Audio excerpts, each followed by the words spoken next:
দরবেশ বাবা, তার দাড়ি তো ভরসা সাহেবের চাইতেও বড় ছিল।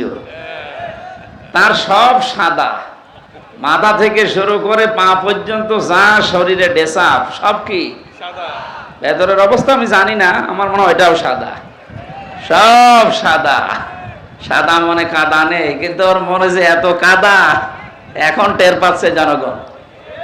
কত বড় ধোকা, দাড়ি কেটে নম হয়ে গেছে। তরিক ভাই আসার সময় বলছিল যে পোড়া ধোকাবাজি, পোড়া প্রতারণা। এ দাড়ি রেখেছিল মেকি দাড়ি, মানুষকে ধোকা দিয়ে বোকা বানিয়ে কোটি কোটি টাকা আত্মসাৎ করিস। চিন্তা করেন ৩৬,০০০ কোটি টাকা, পদ্মা সেতু বানিয়েও ৪,০০০ কোটি টাকা থেকে যাবে। এই লোকটা দরবেশ হয় কি করে আমি তো বুঝি না। এ দরবেশের বেশ ধরেছিল, কথা বলেন ঠিক কিনা?